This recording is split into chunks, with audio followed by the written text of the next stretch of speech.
Hello everybody and welcome to the Obscure Toy Files. I am your host, Chris Boglins Negri, and today we're going to talk about another obscure toy line, Boglins. I'm sure as people have heard about Boglins, but not a lot of people really talk about them. I became obsessed with this line back in 1997 when the internet really first started getting into AOL and stuff. And I used to go scouring the web for them for trying to find anything about them. And I remember them vaguely as a kid being terrified by them. I mean, go into YouTube and type in Boglins toy commercial. It is horrifying. I mean, these things pop out of the woodwork. If I was a little kid, which I was when I saw it, no wonder I was scared to death of these things. And here I am calling myself a nickname based on them and also collecting them. So I guess you take what you most fear and make it your own. This was made by Mattel in 1987. Wow, that was a long time ago. Actually, I thought they were much older than that. But they had different varieties. They had small Boglins, which this is one of. I'll show you the back of the packaging. You have small Boglins, which there are 6 different versions. They do not have hair. I mean, this is something that was shown on the original. You don't see this on the big Boglin packaging. You only see it on the small one. They have hair. For whatever reason, they all give them hair. But the funny thing is, when they actually came out in production, they didn't have hair. Actually, fun fact, if you look at the commercial and look closely, you'll see small Boglins with hair. So they apparently had planned on using it, and I guess decided it didn't cost out, and they said, shave their heads, that's it. You also get the 3 large Boglin species. I have all of these. Actually, I'm sorry, I don't have Drool. I have Dwark and I have Blob. I have to find them. I misplaced them during moving. Dwark I have in his original box. Blob is loose. And as for these other small ones, Squeel's the one we're reviewing today. I also have Squawk without his packaging. And I believe I have Spunk, and that is it. Schlurp, Schlump, and Squidge. All S names for some reason. I do not have those yet. Sometime in the future, possibly, but these are hard to find as it is. I mean, this box is beat to hell, too. Apparently that's the whole theme behind our obscure. That's what usually. It's funny because that's the reason why these things are obscure. If these things were very popular, like He-Man and Transformers and G.I. Joe, they wouldn't be obscure, and I wouldn't be reviewing them. But since these things are obscure as hell, and this box has been beat to heck, it's like, give it a try. I mean, I don't even have the original little file card that it came with. And it's supposed to be a card right here, but some crazy kid or some person decided to yank it. I mean, this thing's been to the ringer. I mean, look at it has $1 written on it. Someone was selling this for $1 at their store. Like, please take this Boglin out of my store. Make it go away. If only we'd known back then, people would be stockpiling these things and having early retirement. Because Boglins in the box are quite difficult to locate. Although, you can find them if you look. Now, remember, nothing is really, really expensive. It just really comes down to what you're willing to pay for it. We have the original price tag in here. This thing retailed for $7.99 at Payless. I don't know if that's the shoe store, but $7.99 isn't a bad price for that. But back in 1987, that's a lot of money. Part of the back fell apart. There were bars running across the top of this. Like I said, this box has been destroyed. I hopefully want to get a better version of the small Boglins box so I can review it properly one day. But I wanted to show you guys something because there's not much out there. I think this ran over this way. It says something with tools, and there's a little symbol of a hammer and a no. It's like, don't supply with tools, and this is what I think it said, but the box just got so beat up. The packaging is actually one of the few lines I recommend you get the box for, because you need to keep the packaging. It's just so much fun, so immersive. It makes you really think these are small creatures that were shipped in crates. And then sold on the stores, Toys R Us, where they couldn't get food or eat. It's horrible. Makes me sad inside, actually. Good thing they're not alive. Well, you're not calling alive, buddy. Why you're not alive? It makes me easier to deal with the grief and the guilt. Boglins are outrageous creatures that come alive in your hands with an exclamation point.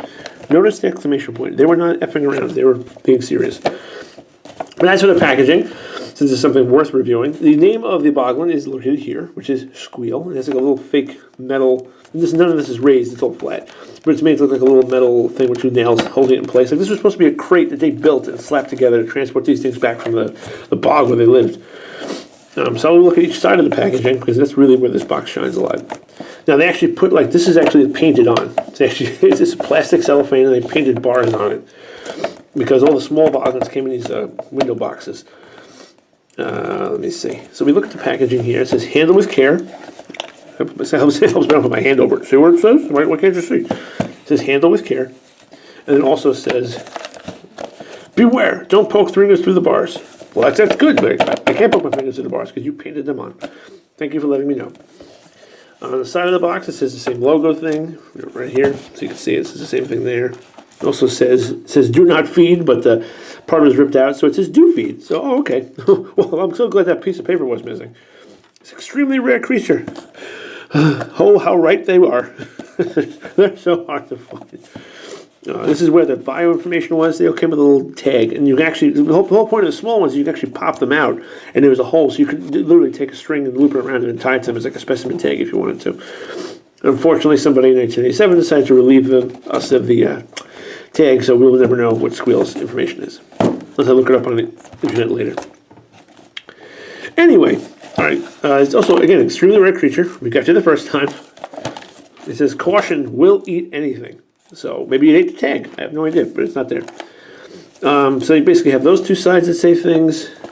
On the top of the box, again, it says handle with care, and then it says, like we saw before, that little tiny piece, it's like dinner supply with tools is what I believe it says. You see, I think it kind of went across, and I believe it's connected here. So there's a sizable chunk taken out of it. You actually see the little fake bite marks. And they did a lot of nice detail, making this really look a lot of fun. But the inside of the box, if you look at it, it even looks like it's inside of a wooden crate. It's got like straw in there.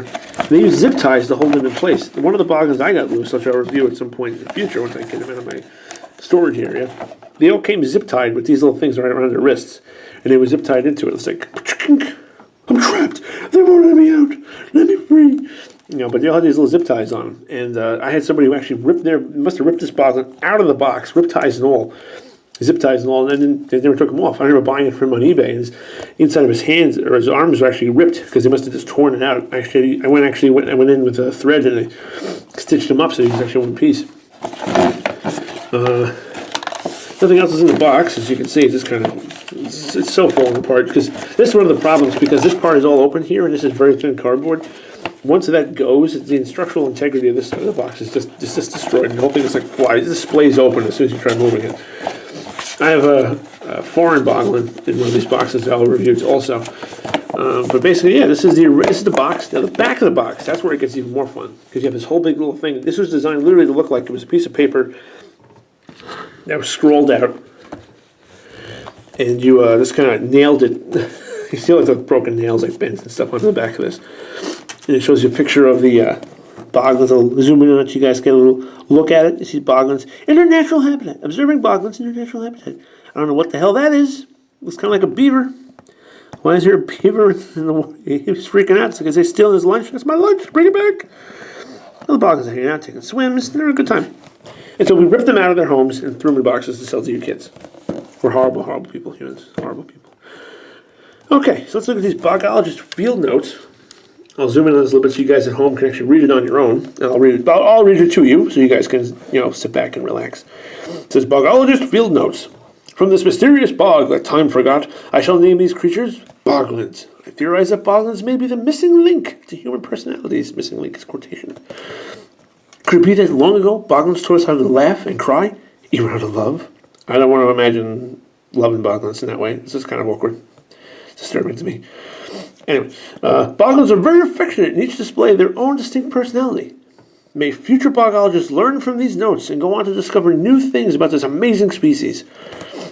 And it shows handling Boglins. Make facial expressions come alive. Ironically enough, this is only shown on the back of the small Boglins packaging. The large Boglin packaging does not show this imagery. And this is what it is. It's a large Boglin in the back. So in case it's advertising for the big ones. In case you buy one of these, this is how you work it. It's kind of funny. It's like you take him, you stick your hand in his butt, and then he makes that face. Because I'd probably make that face too if a human shoved their giant hand up my ass. I can't imagine that being a fun experience. The large Boglins are fun. They move a lot more. They have you move a switch and their eyes look back and forth. They're freaky, but it's cool. Their eyes glow in the dark. We have Drool, Dwark, and Vlob. Now the thing with these is this is not their names. This is not who they're called. This is their species.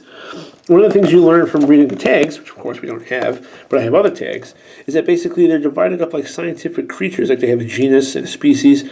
I believe the genus is the large Boglin, or for example, it's called Boglins humungus on the other packaging, and that's the large Boglin. That's the genus. The species of Boglin is Drool, Dwark, and Vlob. So you have like This, I guess, this would be like, oh, this is cat. This is a cat, and these are different breeds of cat. You know, like this is a small boglin. These are Boglins minius. They don't say it here, but you'll see it on the bigger packaging. And basically, yeah, there's different types of Boglins, and there are 6 different Boglins subspecies. Are humans connected? Did they cut out when I was talking? No, still good? Okay, never mind. Damn it. Anyway, yeah, so you got the humans here talking about it. And, yeah. My battery light just came on because I didn't charge my camera first. I have an outlet, I'll plug it in. So please forgive me for a moment while I talk about stupid stuff in the background. This is why I brought the cord with me, just in case.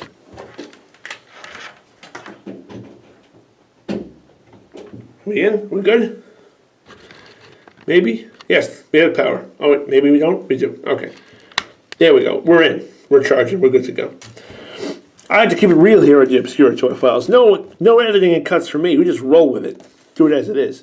Could it be less professional? Maybe. But I like to go with it. It makes things more real. And you can feel it. You can feel the tension. Anyway, getting back to it. This is a small Boglin. Hello. How are you? Or whoever you talk. Basically, put his packaging over here, out of the way, so we'll focus on the little guy. He's made out of a very cool rubbery material, and Tim Clark, who's one of the people who designed the Boglins, came up with them. He actually said that the paint they used to spray paint on these things, because this is actually like a blue tint supposed to be on this too, but you really can't tell. He's got a purple tongue, purple eyes, and you can bug out. You know, and they have rubbery ears. I mean, they're pretty, like, you can really squish them around. I mean, you could tear them if you really went to town on them, like, really stretch the hell out of them. He doesn't look like he's enjoying it. It's like, please, stop stretching me. Why are you doing this to me? I'm a real creature. I'm not a puppet or a toy. And the inside of them actually has these little plastic finger things that you can put your fingers in to help manipulate your eyes. These small Boglins are very difficult to use for a giant adult. It doesn't really work too well. Maybe try as hard as we might. It's like, how are you guys doing? I'm doing okay. It really works well with a kid's hand. But like those things are used to kind of help the eyes bug out a little bit. If you feel like making them bug out. Whoa! I cost how much on eBay? Whoa! Yeah, but he's intact. And these are weird because their tails are on the top of their head. They didn't really finish out the design. It kind of just took like the front half of a Boglin and went, and here you go. He has like 2 little arms. Each have 4 fingers or 3 fingers and a thumb, so they can go like yeah, or they can pick their nose and then eat their boogers because kids and boys do gross stuff. That's right. Or you can do this and sit him down, make his tail wag. It's like, who's a good Boglin? You're a good Boglin. You're a good Boglin. That's a good, nice Boglin. Nice Boglin. We'll give you some snacks later. But yeah, these are fun toys. I mean, finding them loose is probably the most common way you'll see them. Seeing them in the packaging is very infrequent. I mean, I bought this thing years ago in the box. I haven't really been looking for them too hard. I mean, it's funny. Over the years, I got the ones I wanted, and I said, the heck with it. I really should have gone a lot, done a lot more when they were more affordable. I mean, now they cost a lot more money. I mean, I know I went to a toy show, and I brought this with me, and everybody who came to the table was like, how much is that Boglin? How much is that Boglin? And I'm like, it's not for sale. He's my friend. He's the only friend I have. Like, it's okay, Squeel. I would never sell you. Unless the price was right. I'm just kidding. I'm just kidding. Sit over there. It's okay. I wouldn't sell you. Sit there and be good. Get the pocket knife away from you. But yeah, no, these are Boglins. I have other Boglins in my collection. Because like I said before, I have other loose Boglins. They're small. I also have some rare foreign exclusives with the finger motions to emphasize the rareness. I have one called Clang, K-L-A-N-G, not Krang. His name is Clang, and he glows in the dark. They actually took one of the other molds, or sculpts, to use the industry vernacular, use other big words to make myself seem cool. I believe he is the Schlump Boglin design, but he is in glow-in-the-dark rubbery plastic. Not quite as rubbery as this. Like, it's a little bit more stiff, I guess, because the glow-in-the-dark in it makes it that way.